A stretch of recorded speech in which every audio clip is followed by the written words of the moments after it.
Hi everyone, it's Charlotte, your activity manager here. Now I am joined with a very special person who is part of our Beyond the Podium series this cruise and your celebrity life activities. Now Mr. Teasdale, welcome aboard. It's great to be here. Now you have been on our sister ships, the Equinox, the Solstice, is it? Or Silhouette? The Silhouette, yeah. And the Reflection, okay. Same layout. We've got some topics for us that are going to really enrich our guest this cruise, and I'm really interested in your very first topic that you'll be doing, which is the American bilingual against the English. What is that all about? Well, this is possible for me because I've lived half my life in England and half my life in America. And because I've done that, I won't tell you how many years, but I've learned both languages, and there is a distinct difference between the two. Are we talking about aluminum and aluminum? Actually, that does come into it.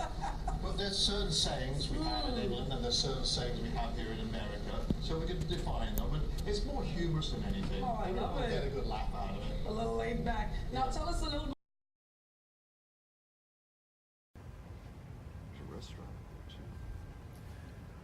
This is the Museum of Antigua. In here, like a lot of museums, they show artifacts from the past, historical things like tools, cutlery, furniture, whatever it could be, are all in this museum. This is in fact inside the courthouse. This courthouse was built on the site of the very first market in St. John.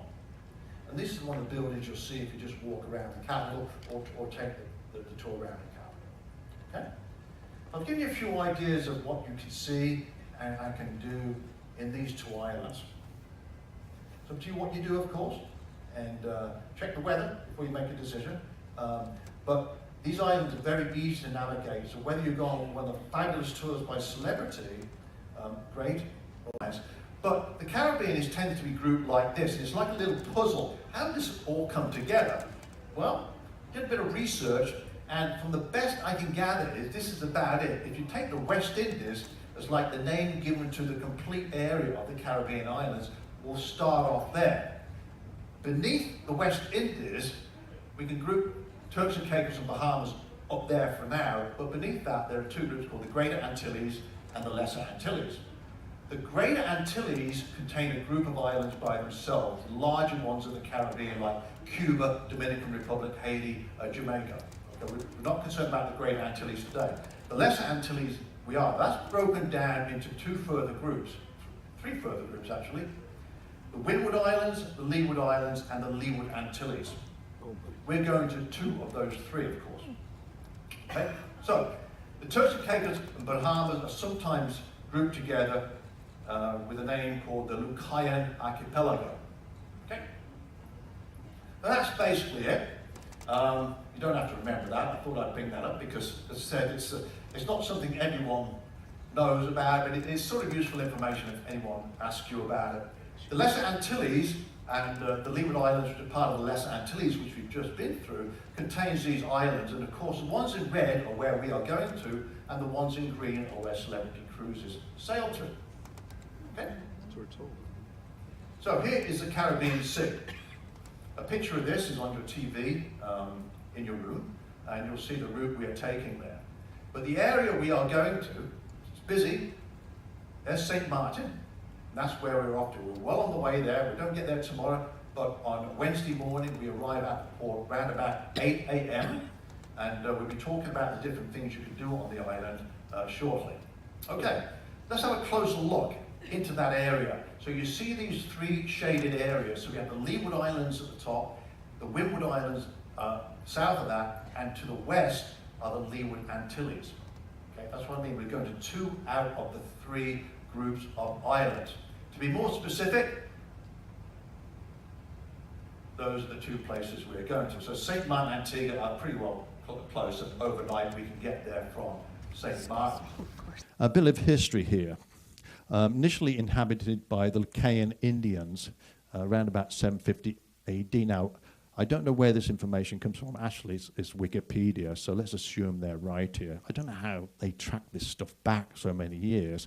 But when Columbus came, they sort of disappeared. Now, that area is a bit fuzzy, so no one knows really what happens there. So I don't know. Salt, there's actually a salt quay on the islands, but salt exportation was a big thing there. So salt is important to countries and people's lives. So they traded it for fruit and veggies, and particularly to the Europeans and people from Bermuda as well. So that was the industry for a long time there. Animals, well, there's no nasty little critters there, nothing venomous on the island. Reportedly, there was at one time a couple of crocodiles hanging around there, but nothing, intimidating. And the only things you'll see down there are little geckos and little crabs. Okay, it's nothing. So nothing to be worried about there. Now, naming of the islands, this is up for debate here. Now, what were they named after? Well, Turks and Caicos, so this insinuates there's two things here. So there is something down there called the Turk's Head cactus.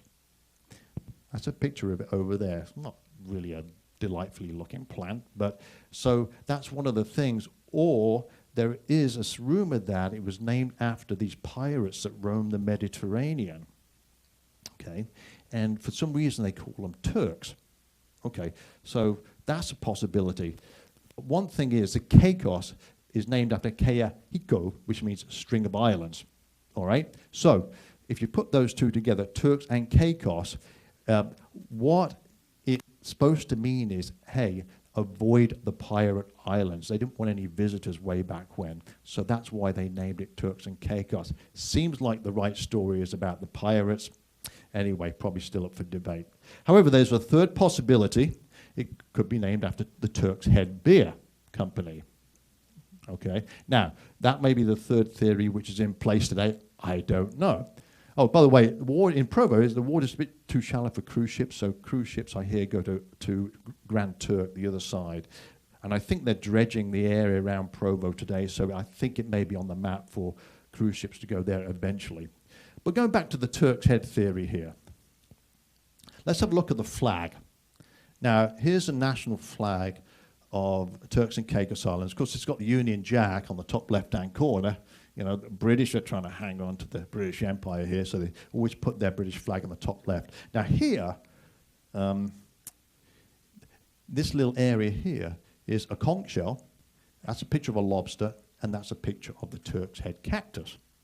Now, just imagine that if the Turk's Head beer actually came into place, yeah, I think that's a good idea. Turk's Head beer, that's sort of part of the name of our country, then the flag would look something like this.